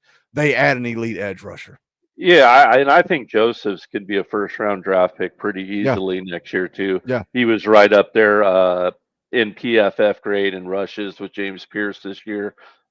Just a dude all year. So you look at, BY, doing his thing right now in the NFL. James Pierce going to be going. Josh Josephs. I've talked a lot here about how good I think Jordan Ross is going to be. I do think he's going to be elite. I think he's going to be a name that by the end of this season coming up.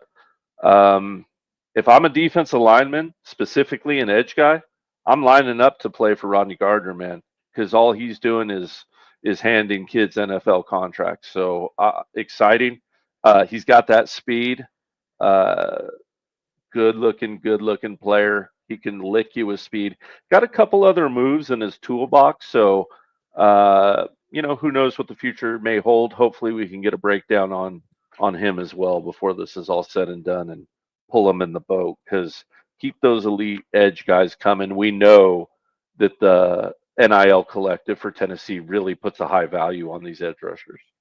We keep talking about jumping in the film room, and then we never jump in I never text you. You never text me. We're doing it this week, man. Life comes at you quick. Timothy drops a 20 spot. We love that. We appreciate that. Let's keep the 20 spots coming. Can we get a few more 20 spots before the end of the night? I doubt it. Maybe. We'll see what happens. But I'm going to play the clip for Timothy. Rocky Top!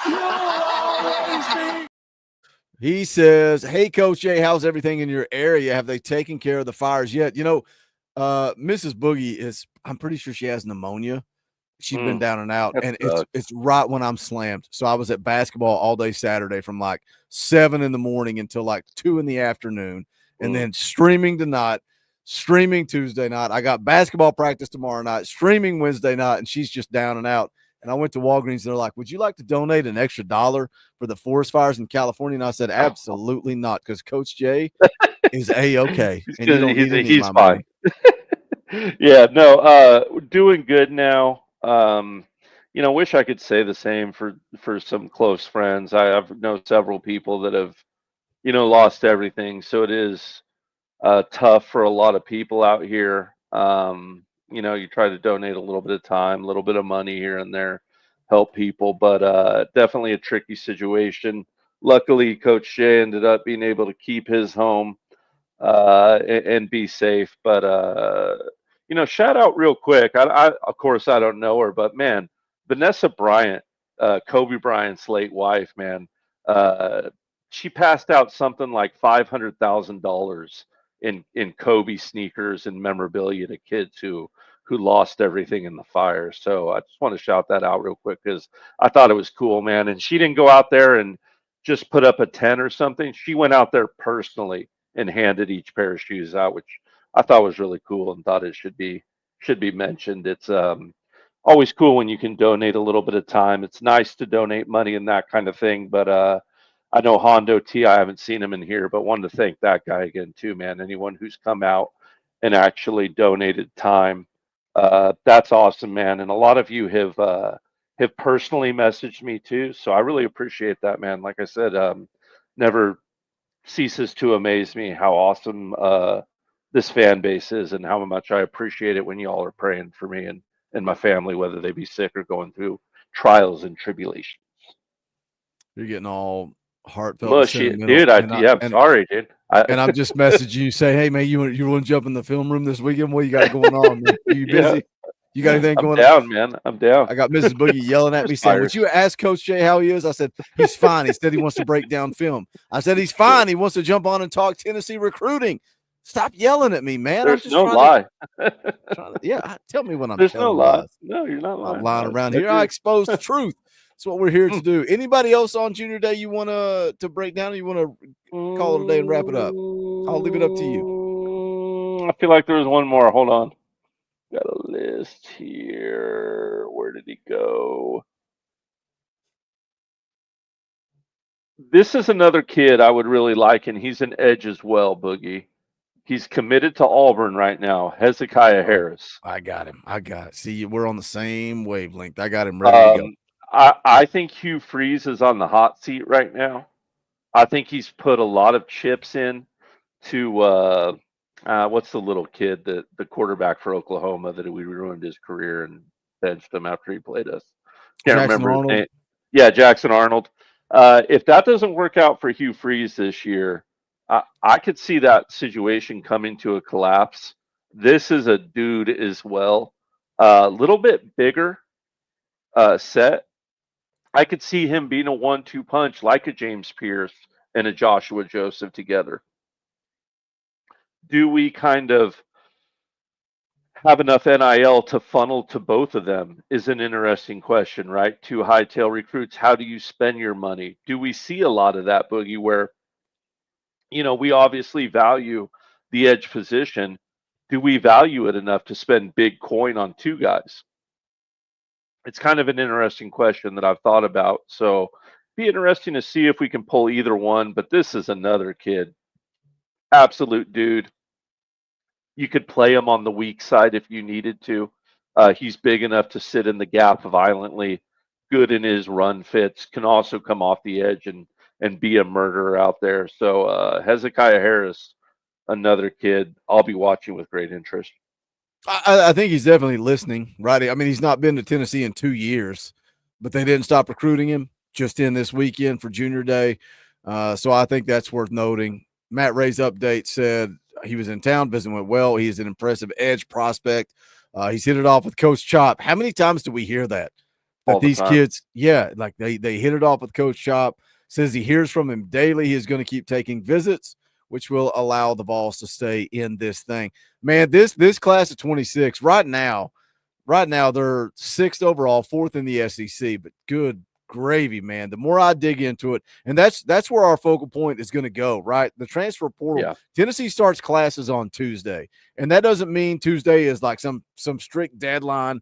Like there's a late ad period, and let me tell you something, wink, wink, nod, nod. If Tennessee has somebody they want, they're going to work to make it happen. They're going to get that kid enrolled if they can. So I don't know how much more they'll add. There'll be a post-spring window that opens up as well. But dang it, man, we're going to start moving into the class of 26. We're going to try to continue to do some interviews. Obviously, Wednesday night's going to be a lot of fun. I'm excited to get Braylon back on the channel, man. I think, was he the one that kicked it off? I think he was the first guy that I started talking to his dad, and we did a live stream for his commitment, and I had the video pre-recorded with him that we dropped right after he committed. And I think he was the launching point for guys wanting to come on the channel and talk about their recruitment and talk about who they are. I swear, I think Braylon Staley was the first one. And then we were so I'm excited, man. I'm excited to catch up with Braylon and talk about his freshman year where he sat on the bench. Let me tell you something. Braylon Staley is an alpha. He is an alpha. All of high school career, all of middle school, all of Pee Wee football. He was the best player on the team. You get to Tennessee, and then you sit on the bench all year long. And now is your time to shine. Dude, I'm so excited to talk to Braylon. I'm excited to talk to Lofton about his knee injury and where he's at. I'm about to spoil who's coming on, but we'll wait. I think you're right, though. I think he was the first person. I think I was buying a roast beef sandwich when I was listening to that interview. I don't know why I remember that. It's kind of random. No, you weren't, because you were on the line. Was I there? Maybe you know what? Maybe you texted me and I was buying a roast beef sandwich. You may have been, that's because what it was. I recorded the interview with him. Like it was like 2 hours before we went live to cover his commitment. It was like it just worked out where we recorded it right before you and I went. I think it was. I think you were recording it. Yeah. Yeah. We went now live. I want a roast beef sandwich though. Oh, Arby's is so good, man. Little horsey sauce. See, I'm going carnivore and no booze, and now I'm drinking, and I had McDonald's today. Oh, I didn't even make it 2 weeks ago. Horsey sauce. Prime rib sandwich from Chop House, man. Ooh, that horseradish sauce, that au jus. So good. All right, I'm hungry now. Level. Time to Michelle eat. drops a 20 spot. She's like, y'all got to shut up and wrap up. Play the clip, Boogie. Rocky Top! This was a fun show, man. This was a fun show. I hope you guys will still, this late into it, hit the thumbs up, share it out, promote it, let people know. Gabriel Osenda was a great interview. He's a great kid, great future ahead of him. More people needed to be here for this, but I get it. I knew it was going to be a low viewed video because my three-star you. Everybody cares. Yeah. It's like, man, more people need to get to know Gabriel Osenda. So if you haven't, go to Twitter, to the Talkin VAWLS account, and retweet it. Quote tweet it. Hit that quote tweet and say, man, what a great interview. You guys need to get to know, and tag Gabriel Osenda. Let him know that you guys appreciate him. Go tag him now. Go to Twitter and say, Gabriel, thanks for coming on Talkin VAWLS. Great interview. Let him know how much we appreciate him. Share it, promote it, and then more importantly, promote the show coming up on Wednesday night. I'll put the graphic up on the screen. We got oh my gosh, it is loaded. Braylon Staley, Jaden Lofton, VolQuest, Eric Kane, Austin Price will be in the house. The Swain event, pancakes and bacon, more important issues. We even got somebody representing, spoiler alert, the Lady Vols. We got a Lady Vol coming on the show, and I'm excited. It is going to be so much fun. You talk about dragging them through the mud. I'm going to drag her through the mud because I've known her since she was in diapers. So we are going to have a fun time. More announcements coming your way tomorrow and also on Tuesday leading into the stream on Wednesday night, 7 o'clock. I can't ask you guys enough. Promote it. Go to Twitter. Go to Facebook. Tell anybody and everybody about that stream on Wednesday night. Let's raise 15 grand. I think we can do it. 15 grand for the Fisher House Foundation. I believe in you guys. We can make it happen. All right, we're going to tie a big fat bow on this. Me and Coach Jay are going to go jump in the film room soon enough. But until then, for Coach Jay, my name's Boogie Bentley. This is the Talkin Vols Network. Go Big Orange.